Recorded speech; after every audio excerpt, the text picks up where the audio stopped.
Mastu Prabu Sidhem Kawigna Mastu siap muring wong jagat karana sirang tondo kawisisaning disana Sono sinawung lang lopes tumastus tandung lambang gudo jinantur tutur katilo tulo-tulat nilap ing baradya minursita ngopo manis koro karana gyutum yang jaman purwa Pinardi tameng lalu teman ketekap pasraning gowito tangun renggeng pralambang tumbo-tumbo marmo panggung sang ruweng noto sebebian dumadining wayang purwa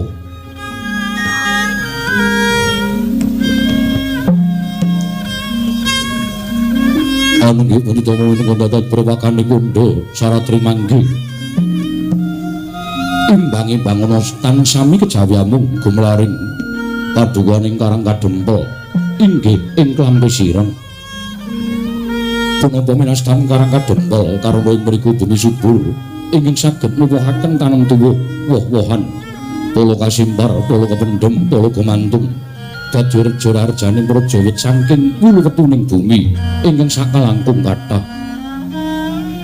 pramila minastan klambi sireng awit lengking padukan wonten wit klampis ingkang ulesipun cemeng nadaning padukan wonten wisma dapur limasan ingkang wis keladuk sepuh gebya gedhek linabur gamping cendhela cendak nanging cekli sangajenging wisma katingal kumalebet sang Dewarna abrit petak gendera pusaka bangsa Ngamarta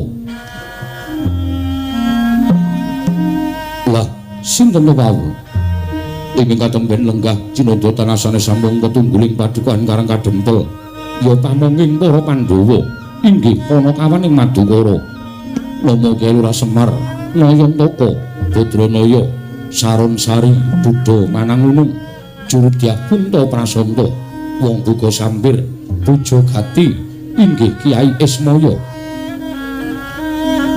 Semar tegese datan kasamaran sairing kahananing gumelar miwah ingkang dereng gumelar Nayantaka Naya Ulat Antaka tegese pati yen menuju petengahing ulat Kelurah Semar yayah kaya wong mati Badranaya Badra Rembulan Naya Ulat yen menuju karenan penggali ulat Kelurah Semar yayah Wulan Dadari Saron Sari sakparipulahe tansah nang semake ora saru malah sari Budha Manangunung wujude kelo Nayantaka sarwa ngewuhake yen diarani lanang mongko kopek yen wadon kok rerawisan Jurudyah Punta Prasanta tegese pamonging satya kang anggayo kautaman janggan semara santa tegese dadi guruning wong kang gegulang tapa brata sabar drana lila lan legawa wong buga sampir tegese jalma kang wis kalih saking panggoda pangrencana wis datan kenggo dening kanikmataning donya anane amung sarwa mardika lair trusing batin Puja Gati tegese dadi juru pelados ingkang setya tuhu ing sesanggeman Ismaya minangka pepenget dumadining si Ismaya duing muni saking esmuning cahya peninging gesang Kelurah Semar nindakaken darmaning pamong awit dasar wibawa sentosa lan wicaksana wibawa lire sabarang tindak dasar jujur lan mikulahake saira ingkang denajab amung mulyaning bangsa luhuring praja santosa lire tansah teguh ing penggalih datan mangro tinggal adhedhasar kandeling kapitayan mring panguwasaning Gusti kang kakarya jagat wicaksana lire pana ing paningal limpating kawruh ngegungake pangaksama adhedhasar adil lan bebener prasaja lire samitya sing tias mematuh sakparipulahe amung sakmadya witing klapa amung saglugune datan kinarya karya ora nate anggung diri tansah mulat glagating swasana kang linaras kelawan kiblating cipta semseming rasa gregeting karsa lan babaring karya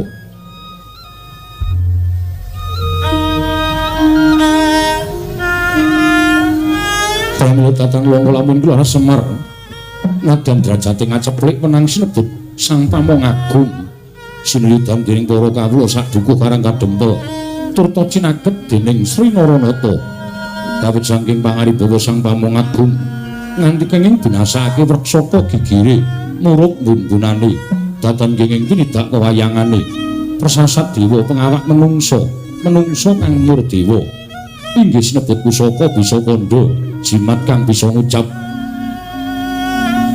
Risa Jugul Lurah Semar nedeng lenggah madaning bali padukuhan longo-longo kaya tingguk tenguk-tenguk kaya gumuk datan mubah datan musik sinebo sangganing para kawula sak padukuhan mlamber mlabar yaya samudra datan potepi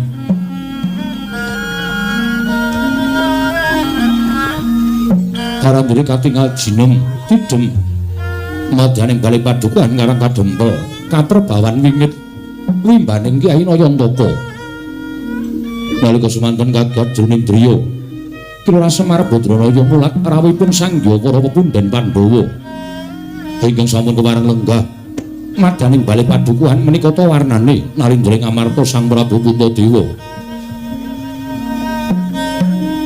ya Sang Darma Kusuma ya Sada Dwija Kangka ya Sang Ajata Satru hangandi sangganing para kadang ngaglah bergagah yayah prayitning kewu Satring Jodipati Raden Harya Werkudara ya Bratasena ya Wijasena ya Sang Kusuma Yudha ya Kusuma Dilaga ya Sang Ganda Astratmaja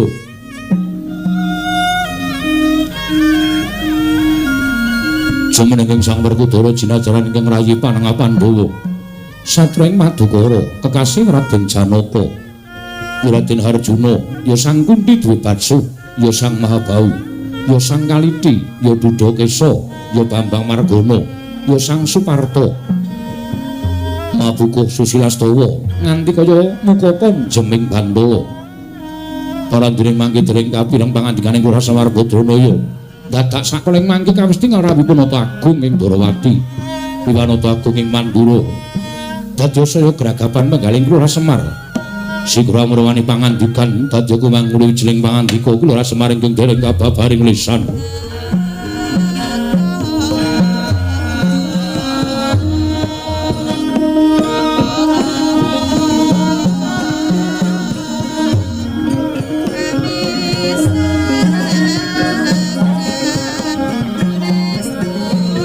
Tututundha gagating aran Trisanya Purnama sasi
Sritenon ning pasewakan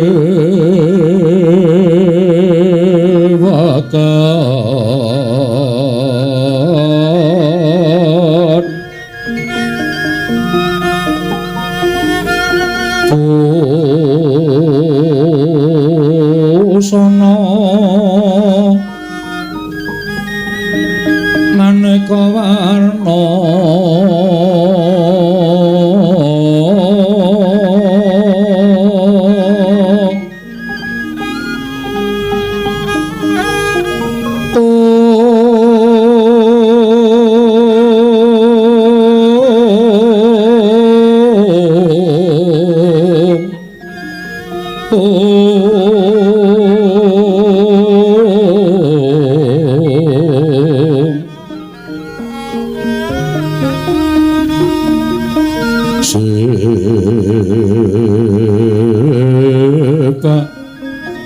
puspiteng udyono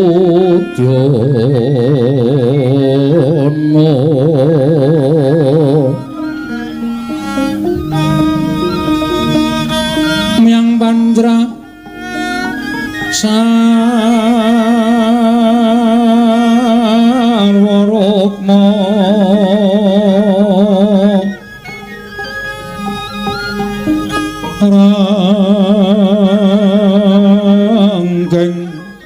manik nara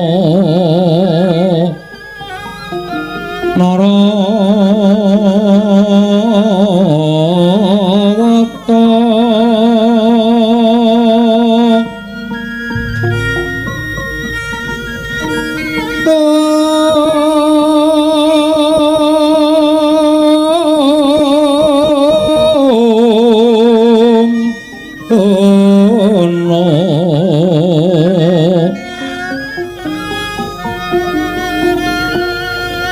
Pulau Prabanyo kang sumerat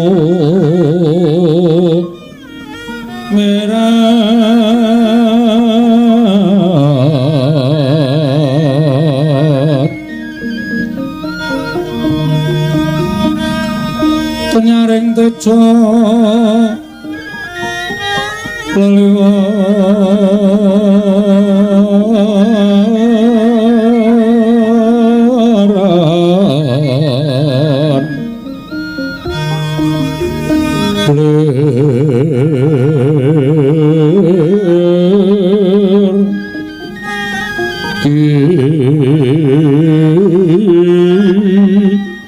lat sisiring tate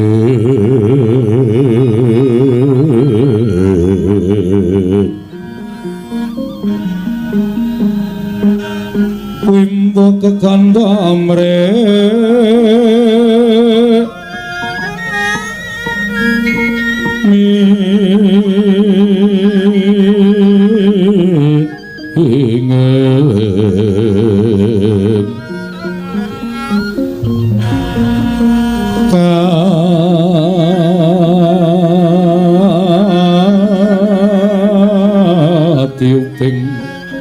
Maruta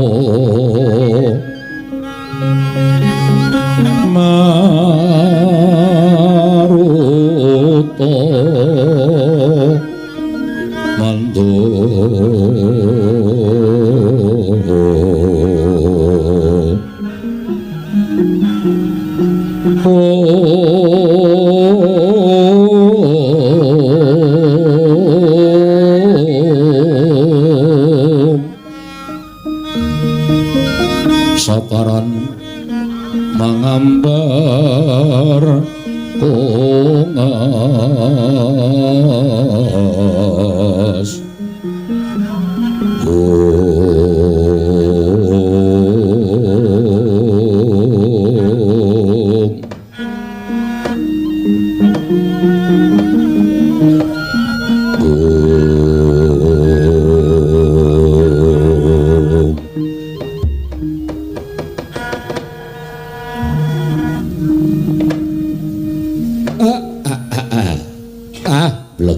kugek sadulita mel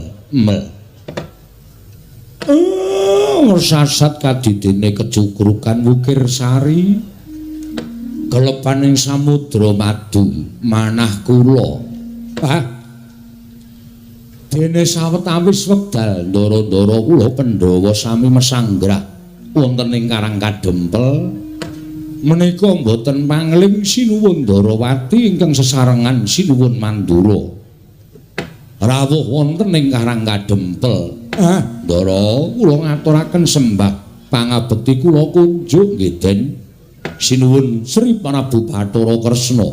Iya jagat waisane Bathara wayah Bathara jagat Kakang Semar ndak tampa tiba sepadha-padha prataku tansah pinanganing kawidadan miring sambikala adoh saka Rubeda Kyai Semar aku ngaturake salam taklimku katur nggih kula tampi ndadosaken bombong raos sing manahipun ing abdipun Semar Badranaya sinuwun Mandura kula ngaturaken bekti kula kunjuk nggih Den jagat wasisaning Bathara wayah Bathara jagat Padhik Indra Jaladewaku yo Kakang Semar wis tak tampa gawe bombong penggaling sun ora liwat salam taklimku katur ngersaning Kakang Nayantaka nggih kula pundi nggo jimat paripe dayanana ing kasantosan dipun sekecakaken anggenipun sami lenggah kula nuwun sewu jaragan namung derajatipun padukuhan mesti kemawon benten kalian wonten Praja Ndarawati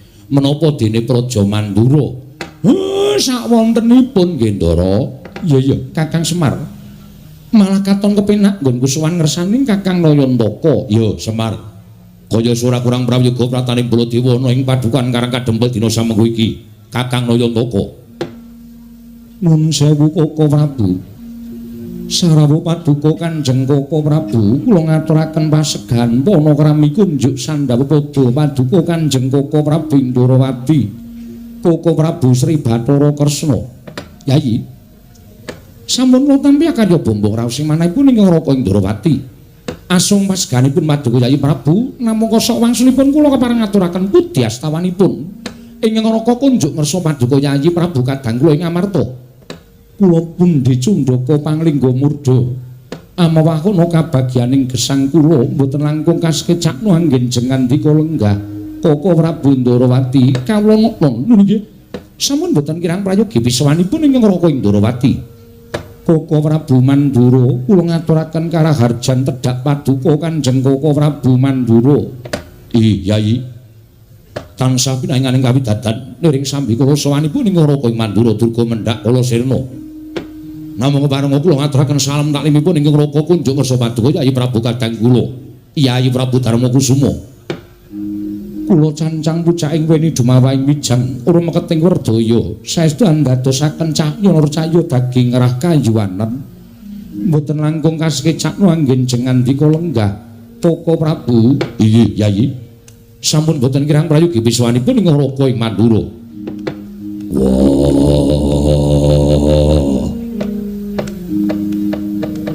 Kresna kakangku aku ngaturake sembahku katura Kresna kakangku sawetara wektu rawuh ana ing Karang Kadempel. Kresna kakangku aku ngaturke sembah. Werkudara iki, yo. Dimas. Aja lara pangrasaning Siadi, lamun Siadi ngaturke sembah kelawan pun Kakang, sing gedhe pangapuramu sembahmu ora tak tampa. Sembahku ora mbok tampa. Dimas Werkudara iya. Dasarmu apa? Apa pancen Werkudara duwe keluputan? Apa pancen Werkudara duwe salah tumraping Ratu Ndarawati? Aja kaduk ati kajron penampa Yayi. Siadi ora darbe luput tumrapun Kakang, nanging wong sak jagat iki wis padha prisa, ora ana ingkang kuwat nampa sembahing Dimas Werkudara kejaba mung Sang Ruci Bathara. Ya kuwi dewaning Dimas Werkudara. Aja ta jamak lumrahing titah swantah. Nadyan dewa wae ora ana ingkang wani nampa sembahing Werkudara. Lah kok dina iki kadingaren temen. Sira Nyayi Werkudara ngaturake sembah kalawan pun Kakang. Mengko gek-gek sakwise pun Kakang nampa sembahing Werkudara, ana apa-apa ingkang tumanduk kalawan pun Kakang. Lak malah mbilaeni. Mula aja nganti ana apa-apa ing tumanduk kalawan pun Kakang, mula sembahing Werkudara ora tak tampa ya mung genepi marang darmaning wong tuwa kelawan bocah nom. Pangestuning pun Kakang tampanana Werkudara ora sudi. Lho. Ora sudi nampa sembah pangestuning Kresna. Kowe ora gelem nampa sembahe bocah nom, tangeh lamun pangestune wong tuwa dayanana karo uripe Werkudara. Mula yen kowe ora nampa sembahe Werkudara, aja mangestoni karo Werkudara. Oh ngono, ya jeneng adil. Kowe wis ora gelem nampa sembahe Werkudara, aja mbok salahke yen aku ora nampa pangestuning Kresna. Ya wis. Ora ketang rada sesak penggaling pun Kakang, ora ketang rada tida-tida penggaling pun Kakang. Sembahe Werkudara tak tampa, pangestuning pun Kakang tampanana. Wenehna kono kapan-kapan tak jumpuke. Kok sik to? Pangestu kok kapan-kapan dijupuk ki piye? Pangestu ora bosok, pangestu ora bakal mampu. Tresna nampa sembahe Werkudara kanthi tida-tida penggalihmu. Mula pangestumu tak tampani ya apik, ora ya ora apa-apa. Wis sing ora dadi berdondi. Wis tampanen sembahe Werkudara kanthi lega-legawaning ati. Dadak kok percekongi apa Kresna? Koko Prabu? Nggih.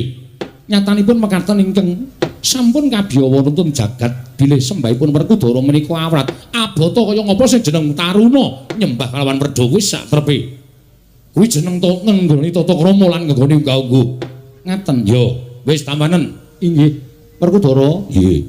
Sembahmu tak tampa lahir batin pangestuning pun Kakang tampanana tak tampa lahir batin wis rampung.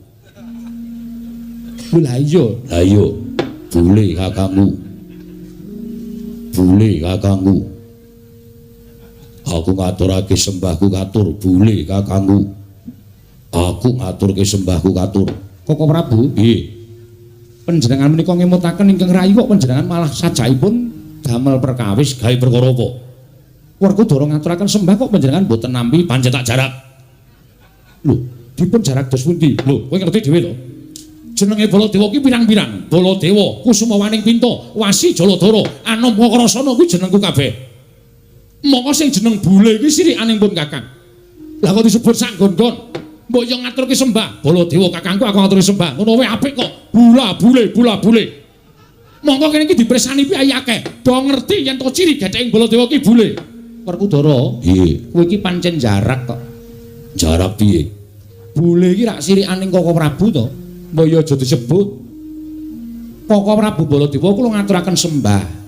Utawa Koko Prabu Kakrasana kula ngaturaken sembah kuwi rak apik. Lah kok bule? Bule iki sirikaning Koko Prabu. Aja tok sebut sak nggon-nggon. Yen Siadi muni bule ngono kuwi, tegese Siadi ki mirang-mirangke Koko Prabu. Wong sing jeneng bule kuwi sirikaning Koko Prabu Baladewa. Aja pisan-pisan kowe muni bule, njaluk tulung balenono ping 1000 kas. Kene leren ana kono bule. Baladewa, piye? Yen kowe ora sagu diundang bule, aja gugat karo Werkudara, lan aja ngluputke karo aku.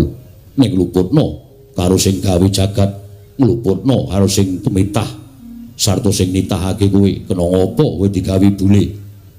Ngerti yo wong urip ning alam padang kuwi bungah susah bejo cilaka sugih miskin kudu ditampa kanthi ikhlas wujude apa wae kudu ngaturake syukur marang ngersaning Gusti merga wis diparingi urip kowe diparingi urip wujude bule kok kowe ora trima yen ngono kowe ora percaya karo panguwasaning Gusti kowe ora duweni rasa percaya karo panguwasaning Gusti ngakarya jagat wis malah mejang ya wis tak tampa sembahmu pangestunipun Kakang Tampanono yo ndak gegem dadekake jimat prayogakno nggon lenggah bule kakangku kuwi baleni meneh ya wis ora kurang kepenak Werkudara Koko Prabu sembah bekti kula kunjuk Arjuna tak tampa Koko Prabu Mandura sembah bekti kula kunjuk ya Janaka tak tampa nuwun sewu Ndara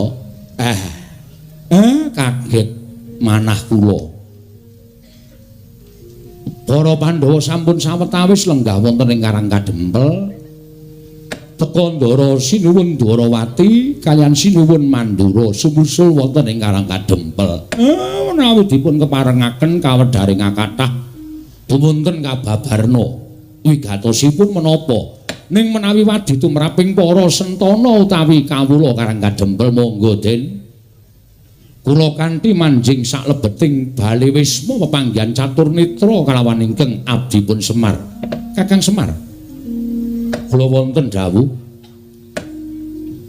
ana pitakon tumraping Nata Ndarawati ingkang sekawit panjenengan ingsun prapta ing negara Ngamarta nanging jebul Ngamarta tinemune suwung ingkang padha lenggah amung piranganing Punggawa lan Nayaka ing padha jejaga negara Ngamarta tumuli nalika semana aku antuk pelaporan ing sawijining Nayaka yen to para Pandhawa mapan ana ing Karang Kadempel Marata coba aja Kakang Semar ingkang nanjihake kelawan sowaning Nata Ndarawati nanging Nata Ndarawati ingkang nyuwun dawuh Kyai Nayantaka apa to sababe dene para Pandhawa sawetara mapan ana ing Karang Kadempel Kakang Semar aku nyadong dawuh timbalaning Kakang Nayantaka Anjra ingkang puspita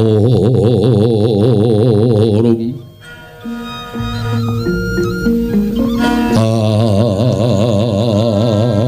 silring samirana mrih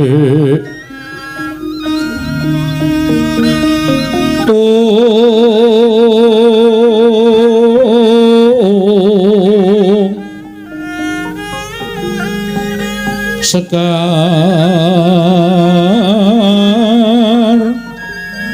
kadung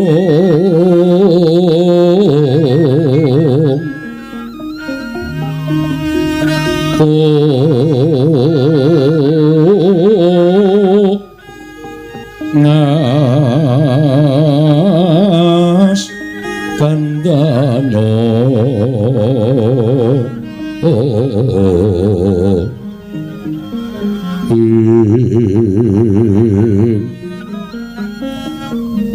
maweh raras retnaning driya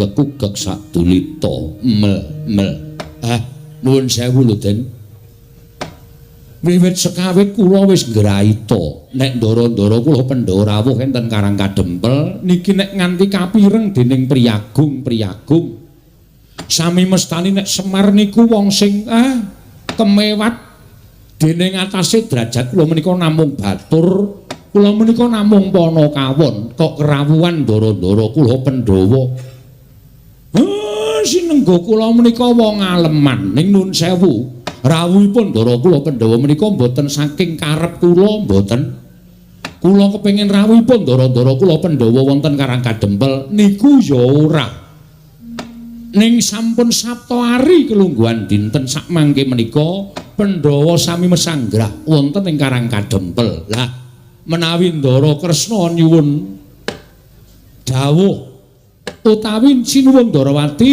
kepengin pirsa menapa ta sababipun dene Ndara-ndara kula Pandhawa rawuh teng Karang Kadempel.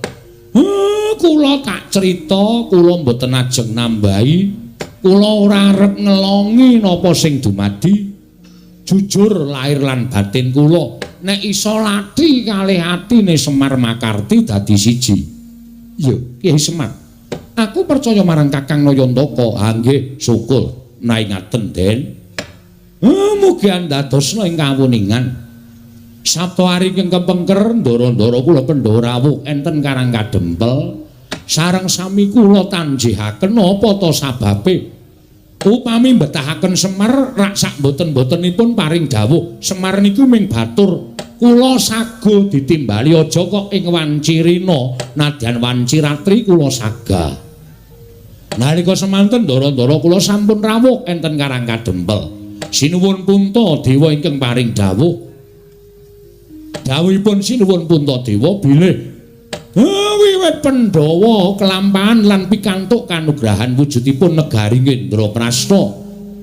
Nalika wana marta sampun kababat sarta bangsaning Jim sampun sami teluk, tumuli negari kababar kasat netra dados negarining titah sewantah ingkang nampi triman ndara-ndara kula Pandhawa.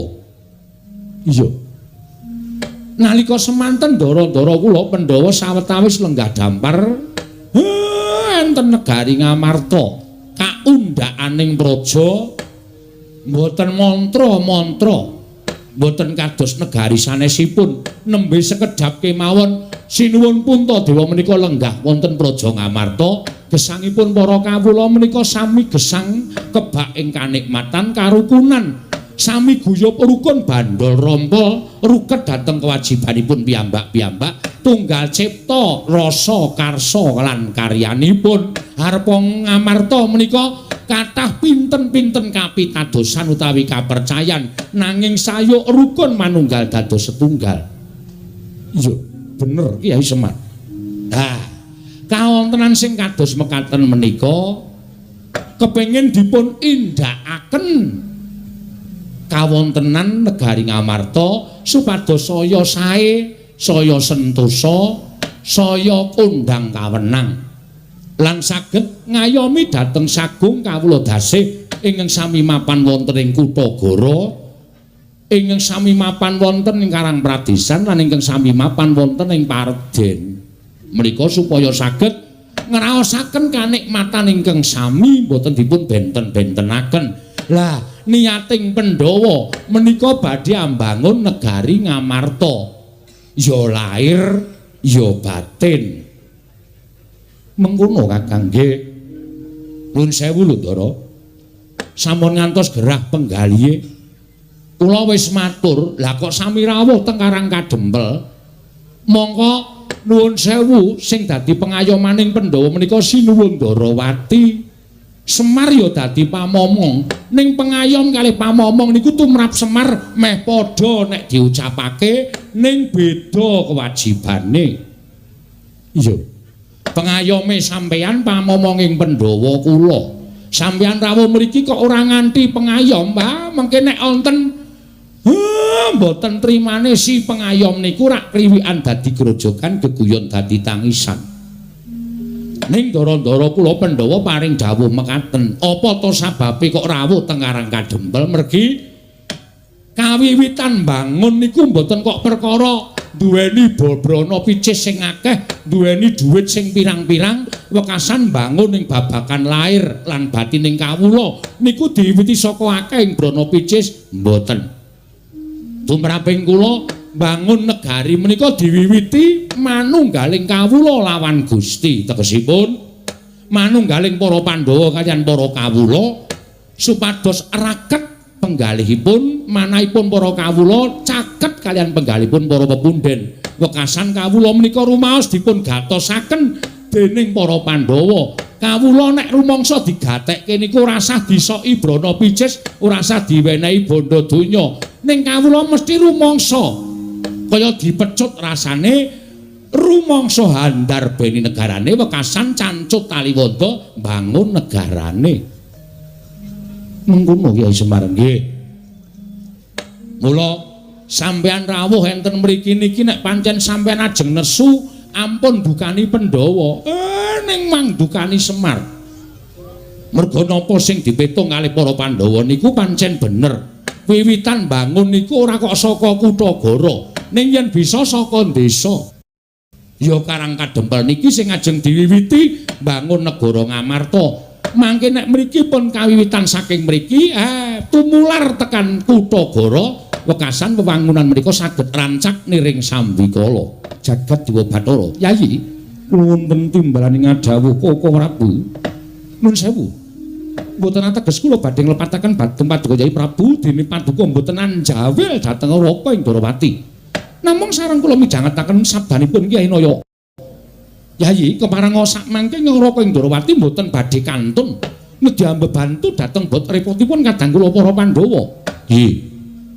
Kyai Prabu Semantara ing Raka ing Mandura sareng kula midhanget sabdanipun Kyai Naya Ntaka. Malah sak mangke gumregah manahipun ing Raka ing Mandura nedhi mbebantu dhateng bot repotipun para Pandhawa. Mboten namung babakan perkara Prabeya nanging menapa kemawon iki dipun betahaken menawi ingkang Raka saged ngaturaken kula sagah minangkani. Koko Prabu ngaturaken panuwun ingkang tanpa pepindhan dene Paduka tansah gatosaken dhateng para Pandhawa. Koko Prabu menika sampun dados kewajibanipun Raka ing Mandura. Nadyan kula menika awis-awis sowan dhateng negari Ngamarta nanging pangraos kula kaliyan para Pandhawa menika bebasan boten saged genggang sarikma. Inggih Koko Prabu, matur sembah sewu nuwun ingkang tanpa pepindhan. Malah sak mangke gandeng Koko Prabu Ndarawati miwah Koko Prabu Mandura sampun keparang rawuh wonten ing Karang Kadempel. Kakang Semar wonten dawuh kaya-kaya wis komplit sarta wis mathuk sarta gathuk pemangging para Pandhawa kelawan Koko Prabu Ndarawati mung ngenteni sabdaning Kyai Naya Ntaka. Mungguh bakal kepiye nggone miwiti Pandhawa nggone bakal mbangun negara Ngamarta Kyai Semar. Mangke riyen Den ampun kesusu kudu dipetung nganggo nalar sing ganep digelar lan digulung aja nganti tuna ing tembe mburine. Iya Kyai Semar. Mergi sabdanipun para sepuh sampun sami nyebataken pangendikanipun para pinter, pangendikanipun para ulah agama sampun paring dawuh. Sek sapa wonge kepengin gayuh kanugrahan, sinten tiyangipun ingkang badhe kedunungan kanikmatan kanthi anggayuh alampah prihatin lan tapa brata kados Pandhawa menika badhe ambabar utawi ambangun negari Ngamarta kanthi alampah prihatin wonten ing Karang Kadempel. Menika mangke menawi badhe kasembadan penjangkanipun tertentu sareng kaliyan pacobanipun. Lah sak mangke ngaten kemawon. Bab perkara bangun menika dipun penggalih wingking ingkang langkung prayogi tata-tata babagan pacobanipun. Mergi kanugrahan kaliyan pacoban menika adaanipun sok teka bebarengan. Yen ora iso kena pacoban ora bakal entuk kanugrahan. Ning iso ngrampungi pacoban, kanugrahan menika badhe sumanding Ndara. Sikra-sikra yen permana kanca sikra ngrake nawang sesangga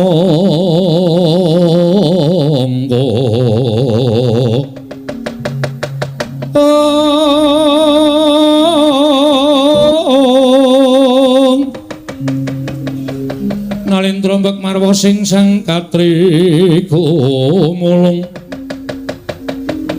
mulung mangrempak ing wadya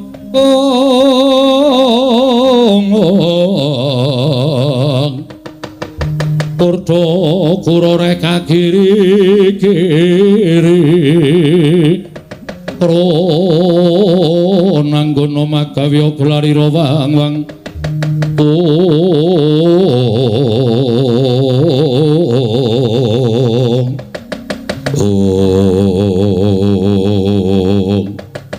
dereng ngantos paripurna Embal Wacana Kilurah Semar Badranaya ambabar kinampi ngginata ing Darawati miwah nata ing Ngamarta Prabu Darmakusuma miwah sangganing para Pandhawa jangkep ing samya mapan wonten ing Karang Kadempel. Dadak sakala ing mangke gedher madaning padukan Karang Kadempel samya alok yen to ana Nalendra ingkang wantun miyak sagung kang samya sumewa manggah wonten ing Datulaya utawi wonten ing padukan Karang Kadempel. drajak tanpa subasita akarya cingak kang samyamulat mangkono bae para kawula kanca biak-biak ana daya minggir dalu dalan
Kula nuwun.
Sinowati jagat kinari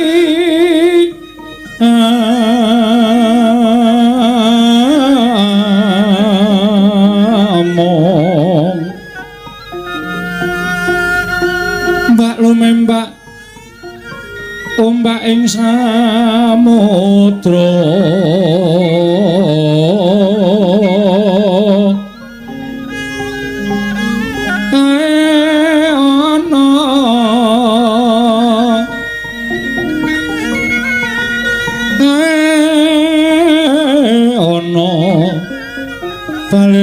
tambrakanggeng awita denjengan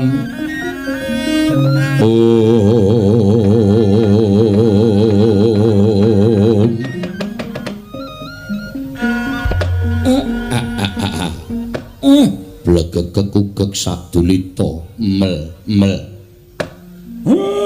ora kanthi kanyono-nyono lah kok iki eneng priyagung wah sing munggah ana ing pendopo padukuhan mongko miyak saking kawulaku sing padha seba ning padukuhan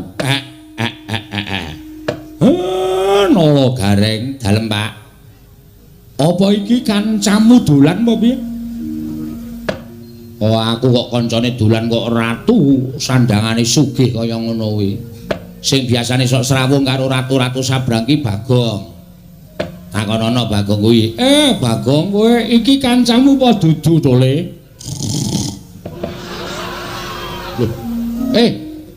Oh cah edan ora. Bagong kuwi gugah kuwi. Wer. Kowe iki mah turu iki ngopo? Aku ki nek jejer iki males e. Ora gek limbukan. Wah, apa-apa kok limbukan ora. Jagongan ro piagung ki kaya rasane ki ora nyambung.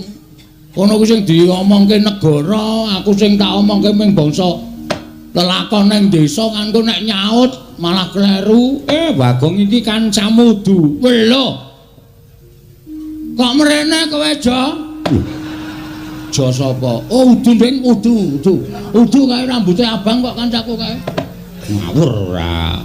Iki wis ora disemir iki. Petruk iki kancamu dudu sanes. Ora tau duwe kanca kaya ngoten iki. Timbali mawon Pak Wigatose napa? Niki ketoke kok kaya Nalendra. Iki kayane Nalendra Sabrang. Sinuwun. Sampun kinten kula tumambu yekti saweg sepisan menika kula wanuh panjenengan menika sinten? Nalendra saking pundi? Sinten jejulukipun? Jagat Dewa Bathara. Ya jagat Pangestungkara. Walah dalah. Aja lara atimu yen to aku ora basa karo kowe Semar. Merga derajatmu pancen bener. Jumbuh karo kondangmu yen to kowe derajating Panakawan. Nggih, pancen kula menika namung batur. Kula menika namung Panakawan. Yo. Mula aja lara atimu yen to aku ora basa karo kowe. Sabab ala tanpa rupa aku kuwi ratu. Nalendra. Yo. Saking pundi sinuwun? Saka negara ing Pageralun. Saking negara Pageralun. Yo. Jejulukipun aku Prabu Gendra Swaropati. Prabu Gendra Swaropati. Yo, pancen bener. Apa bener kowe ingkang aran Semar? Nggih ning kaya ngeten niki sing jeneng Semar. Lah pripun to? Kok sajake sampeyan tambuh kalih Semar Badranaya. Walah dalah gugu karepe dhewe. Ora jumbuh karo kondange. Persasat jagatingan kebrebeken marang umandanging Semar Badranaya. Wah, tak kira rasaning para kawula akeh kang padha ngrasani marang Semar Badranaya. Semar ki wujuding ratu, sak ora-orane nayakaning Nalendra. Lah kok jebul mung wujuding Panakawan, gedibal mung wujude kawula cilik. Mancen bener kula menika wujudipun namung kawula cilik. Yen ngono cocok karo ngumandangi. Kowe wong pinter, kowe wong wasis, kowe wong sing digdaya. Bukten akeh para Nalendra kang padha rawuh ana ing papan kene. Ketitik kowe lenggah ning pendhapa sineba para Nalendra nitik kalawan agemane. Sampun ngantos ngaten menika bendara kula. Lho. Bendara-bendaramu nggih sing lenggah wonten wingking kula menika Sinuwun Puntadewa. Wah, Sinuwun Puntadewa. Nalendra Ngamarta leres. Sing endi piyayine? Sinuwun Puntadewa kok mripate ambane ra jamak-jamak. Bagong wak kepruk watu ndasmu kowe. Sinuwun Puntadewa kok kowe ngacung to, Gong. Ayo meh ben kaya gleleng. Sinuwun Puntadewa lenggah ning kene kok kowe ngacung lek dukani. Ora apa-apa Bagong, kowe ngaku Puntadewa ya ora apa-apa. Kowe ndek nada cerewet. Sing duwe jeneng kowe diakoni ra apa-apa kok. Ingkang wenggah wonten wingking mriku. Wah. Sing ning mburi kuwi. Inggih. Menika Sinuwun Puntadewa Nalendra Ngamarta niku bendara kula. Lah niki Ndara Janaka. Niki nggih bendara ingkang lenggah wonten wingking sampeyan nginggil jumeneng nika Ndara Werkudara. Sing wingking sampeyan saged niku Sinuwun Ndarawati, wingking sampeyan melih menika Prabu Baladewa. Walah dalah ora kowe iki Semar iki madheg dukun apa piye? Kok madheg dukun pripun? Lah nyatane akeh para ratu-ratu sing padha rawuh ning Karang Kadempel. Buktine mesti padha njaluk pesugihan, njaluk arisan, njaluk kadigdayan marang kowe. Nuwun sewu. Sampeyan ampun ngawur. Ndara-ndara kula Pandhawa niku mboten kaya ratu-ratu Sabrang kaya sampeyan. Nek sampeyan dadi Nalendra, wis wegah cerak karo kawula, wis wegah caket karo para kawula niku wis lumrah. Ning nek Nalendra tanah Jawi, sinuwun Puntadewa, sinuwun Kresna, sinuwun Baladewa niku arepa wis dadi ratu ning isih kelingan karo sing nyoblos biyen, ngoten. Dadi tetep tejak enten masyarakat cilik ngene iki tetep disambangi, tetep dicaketi. Ora kaya sampeyan, kula ngerti watak sampeyan niku nek wong sabrang niku le apik niku nek lagi magang. Niku janjine kaya Dara kekalangan, muluk jure ra jamak-jamak. Ning nek pun dadi ya ditagih mesti mblenjani. Niku adat sing saben kaya ngono kuwi. Wah, wah edan. Kowe mbatang apa sing dadi uripku ning negaraku lah kok cocok. Lah, rak tenan ta.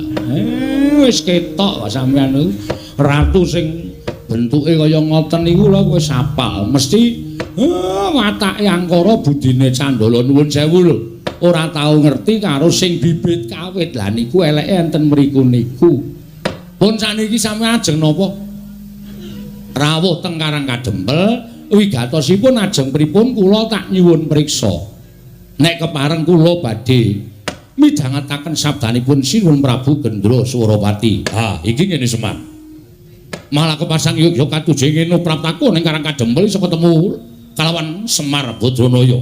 Ngerti yo? Yen to negaraku iki ketaman pegebluk. Negara Pageralun iki ketaman pegebluk. Akeh kang padha tekaning pati, esuk lara sore mati, sore lara esuk ketiwasan. Mongko wis ora kurang-kurang nggonmu ngrawake para Brahmana winasih Siwa Sugata miyang para nimpuna supaya nambak rengkaning praja parandene ing tak tindakake gagar wigar tenantuk karya. Mangsa kala ingkang prayoga aku nglakoni sarenaritis sesemek ron Rajamala abebantal Bata Sarimbak. Nalika semana aku entuk sasmitaning dewa. Negaraku iso waluya nirmala temajati, jati temah mulya. Yen to kerawuhan Semar Badranaya. Wah, lehku goleki papan dunungmu nganti kekalangan Malaya jagat iki persasat wis kemput tak ubengi. Tinemune wujude amung padukuhan Karang Kadempel. Ah, mula kang saka kuwi Semar. Praptaku ana ing Karang Kadempel iki, aku njaluk lilaning atimu ayo tak boyong marang negaraku Pageralun. Ora ketek amung telung kedheping netra. Kowe lenggao sawetara ana ing Pageralun supaya dadi sarana waluyaning negaraku saka nggone padha nandhang pagebluk mau Semar. Kula yo meng kaya ngene kok dadi jamu iso marai ilang pagebluk wis ora usah dadak kowe kuwatir yen kowe gelem tak boyong kowe njaluk apa tekan negara Pageralun omahmu ora kaya ngene iki yen perlu tak riasake omah loji yen butuh titian kowe ngaranono titian kereta kencana tinarik kuda 8 bakal tak jawisake kowe ngerti ora Prabu Gendra Suropati kuwi wong sugih mblegedhu ratu ingkang bandaku seprapat jagat dhewe mulai yen to nuruti marang apa sing dadi penjalukmu ora bakal entek bandaku kowe kondo omahmu iki dimbroke kowe pindah ning negaraku tak wenehi omah sing luwih apik pendopo jaluk pira gedene sakane njaluk pirang inci mesti bakal tak turuti yen perlu kowe duwe kulawarga gawanen mrono kabeh sak anak-anakmu gawanen tak yasake omah kabeh lho Mbak iki ngapa Gong ora wah ya iki anu apa jenenge iki harapan yang betul-betul cemerlang iki harapan gelem bangane nang kene omahmu isih apik omahe Petro isih apik omahku wis dose bola balik digropi Satpol PP kon pindah rono saking dene ora tok upakara omahe sing lengenahi bapak kok awitene nek kebutuhan go sekolah anake adol wah iki ngedolan kok ora sono anakmu pira tak yasake yen kowe butuh ijol duit kowe njaluk ijol duit pira yen upama anakmu ora tok gawa marang negaraku anak-anakmu lan bojomu nang kene kok ninggali dhuwit kowe matura pirang triliun tak bayar kencek waton kowe gelem tak boyong yen kowe njaluk ijol apa wae mesti bakal tak pinangkani kowe njaluk ijol apa wae mesti bakal tak turuti waton kowe gelem tak boyong ning Yen kowe ora gelem tak boyo marang negara ing Pageralun, mongko kawulaku saya suwe saya bakal entek mergo padha tekaning pati ke Taman Pegebluk. Tinimbangane aku dadi ratu mongko bakal didunke dening kawulaku, sinenggo aku ratu sing ora iso dadi pengayomaning para kawula. Luwih becik bakal tak entengake patiku ana ing Karang Kajembel. Tak entengake patiku ana ing Karang Kajembel. Kowe tak ruda paripeksa. Kowe tak jiat. Kowe tak beksa tak boyong marang negara ing Pageralun. Sapa sing mepalangi karepe Prabu Gendra Swaropati, rawe rantas, malang bakal tak putung. Ayo, mengkari kowe matur, gelem apa ora Semar? Ora gelem aja kelakon dosa. Bumi angus Karang Kajembel.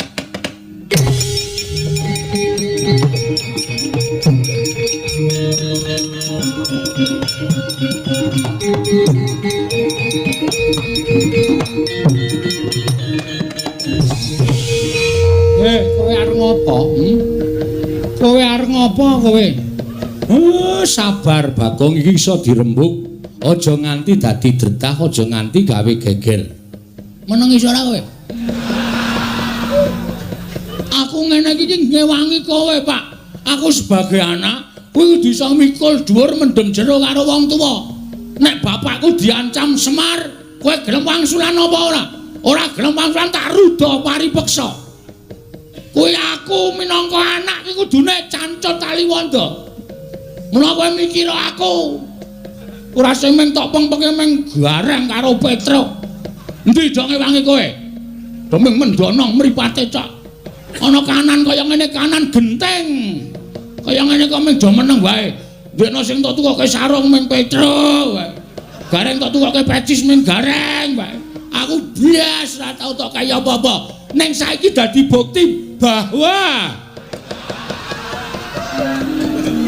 sing pancen sambelani karo Semar ki meng Mas Bagong. Kowe menengo. Aku ora iso meneng. Wis to iki ratu iki nek aku ora sing mangsuli, ora rampung-rampung, mergo kowe engko mesti blegek-gugek ngene sinuwun.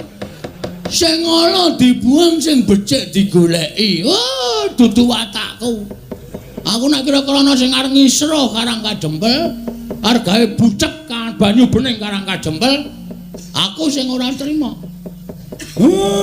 Nek dadi perang kowe wani apa piye? Lho. Iki ngopo kae wong ngene iki? Lho, lah kowe? Lho aku ra mung sebagai MC. Nek dadi geger kan ini orang-orang ini.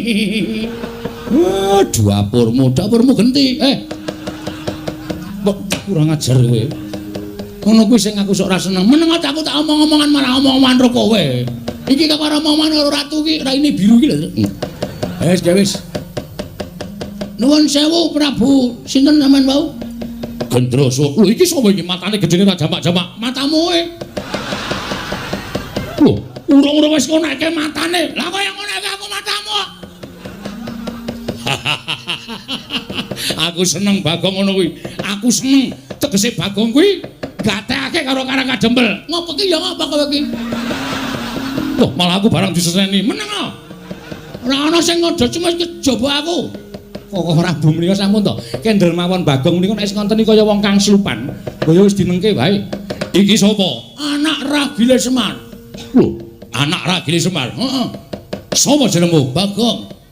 Kowe tak jak sisan ning negaraku tak iasake loji.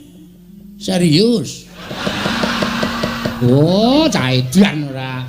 Ketoke nesu kok barang diumuki omah kok serius. Aku ki ra blereng karo bondo donya, Aku arep kaya ngene iki, uripku kuwi miskin. Ngono. Nang aku kere.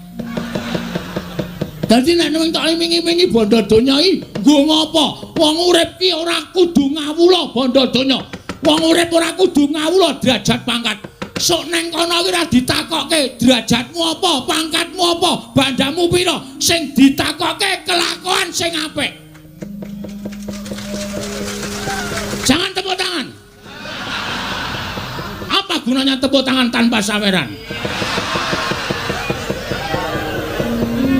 Lho pancen setan tenan kok. Berarti kowe bapakne setan. Hus. Wis. Saiki ngene Mas. Sing jeneng hukume hukume adile wong nyilih kuwi disilihi.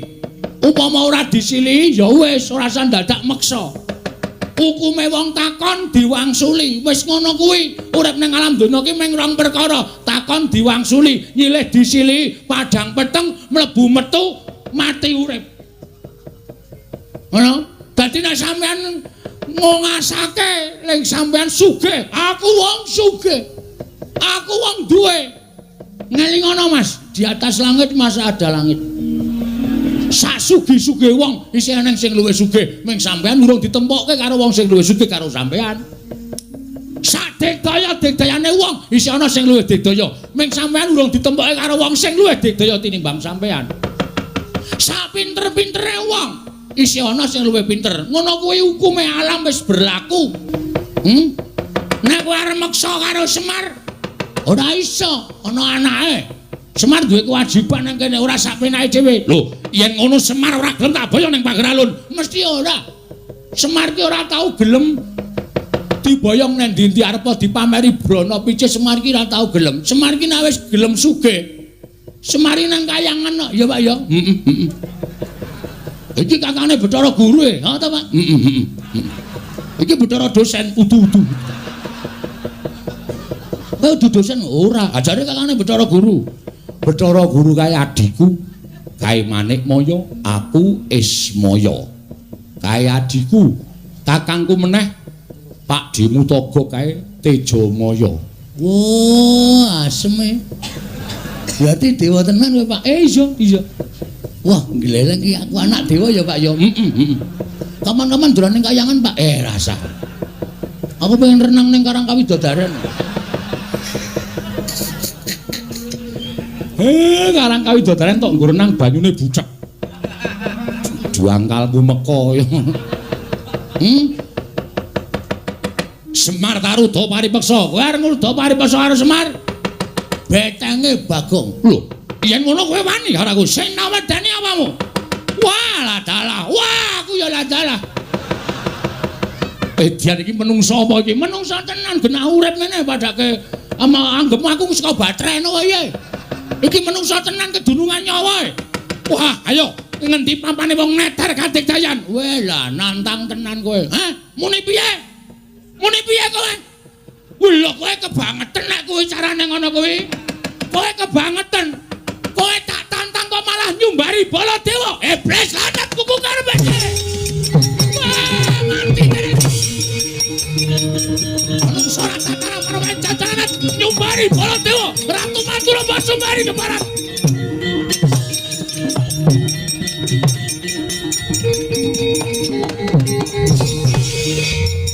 Kok Prabu menika kok muring-muring apa?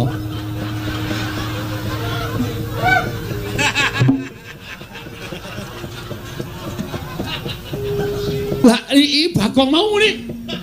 Bagong serobat muni. Muni piye kowe? Kowe tak tantang kok malah nyumbari Baladewa. Iblis lanat. Lagi makler aku. Krungu disumbari Baladewa ki ratu ora tau mambu penantang kok disumbari karo ratu iblis. Bagong, non. Wong mau muni tenan to? Mboten.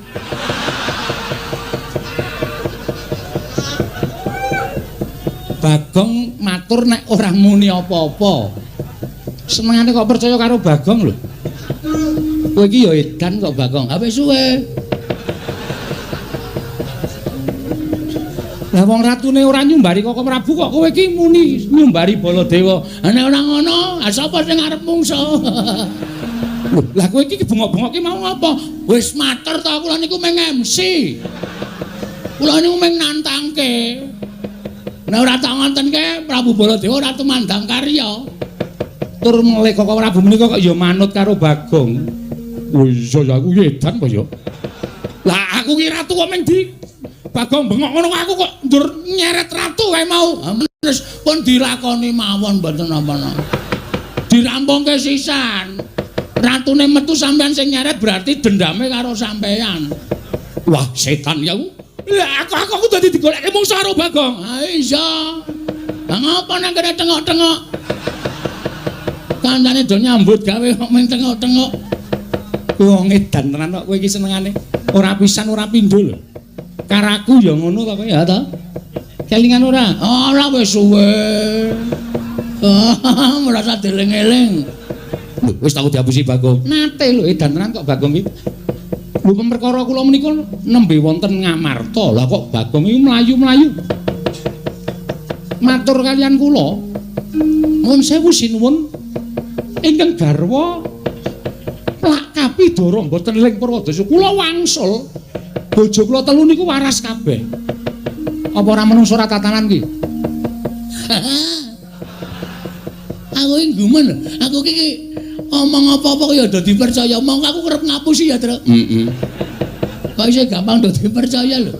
Pancen cedhis kok iki. Kowe iki gawe masalah. Gawe masalah piye, Pak? Ratu kae mesti ngamuk. Tantrimane ratu kae sapa sing arep nandangi? Lho, Sapa aku ora ngopo-ngopo? Lah sing nyarat sapa? lah rak tenan to malah ketiban awanget aku. Alah ora masalah. Wong biasane ya nesu-nesu kok ya. Ndara Werkudara, Apa? sampean lila nek Semar diboyong teng pagar alun. Ora. Nek ora lila ratu mau kudu mundur. Yo, aja kuwatir. Ah, krungu ora kowe? Ya, iki wae mengono wae dadi percaya Ndara Janaka.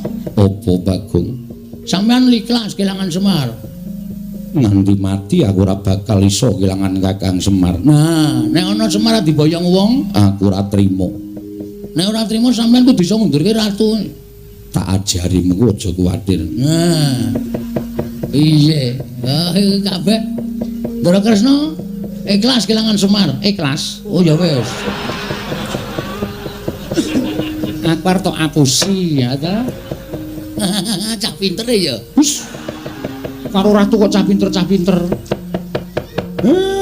Lah, napa? Kula wis matur to.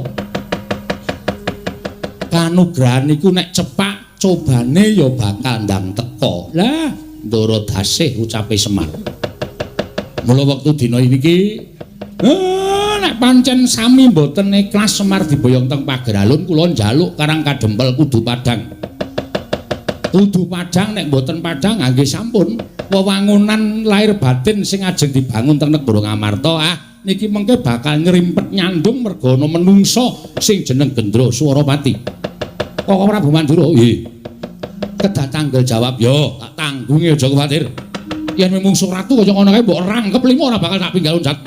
Yen ngono gandeng aku wis dipasrahi Kresna. Mengko mundhak kesuwen ratu kae tak tututane Koko Prabu ing ngatos-atos ya Werkudara. Nggih.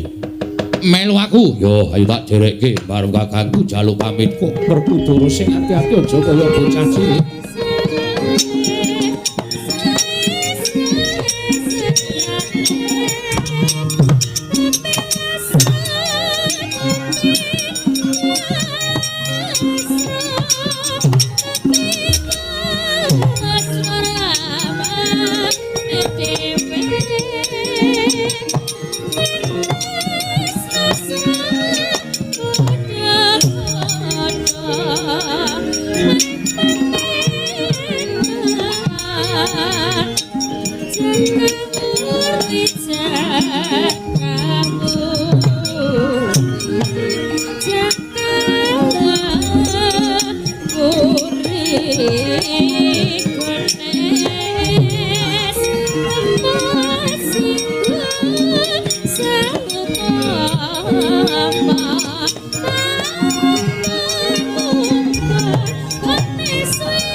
Petro dalem Pak. Kowe aja terus enak-enak kapi enak. Kapimendo. Wis Bagong kuwi aja omongan. Lho, ora kuwi iki Bagong kok ning kene iki ngopo to iki? Lukir. Iya Bagong. Sampeyan wangun teng mriki niki. Nah, mriki niki. Terus aku nang kene. Kowe ngapa to, Mir? Gus. Mau arep moncar sithik wae ra entuk. Kuwi Nalindra lho, Gong, ora ning ngarepe Nalindra. Oh iya lali aku. Madirana Pras. Nggih. Tepung-tepung kowe lah ketua Dharma Wanita. Heeh. Kula pasrahaken dhateng Jengandika Ndara. Iya, Semar aja kuwatir mengko aku bakal gawe tentrem. Nitik dhateng pasuryanipun Nalindra menika nuwun sewu lho, Den. Mboten disiki sing kuwasa ning niki ratu sing ora baen-baen. Kakang Semar, aja kuwatir mengko aku bakal gawe tentrem karang kadempel. Sinuwun ngamarta kula kanthi manjing sak lebeting wisma. Iya, Kakang Semar ayu tak dherekake. Petruk, nom-noman karang kadempel diketapke. Aja banjur meneng wae, masrahke lawan bendaramu. Nggih, Pak, ngestaken dawuh. Purna gati ning pananggilan Lurah Semar arsa nilaraken pendapi karang kadempel nalika semanten lumampah lon-lonan sareng Ranata ngamarta eling-eling Nalindra ingkang wicaksana lair trusing batin katingal saking Mandrawa gumebyar busananing Sang Nata Prabu Puntadewa.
Thank you.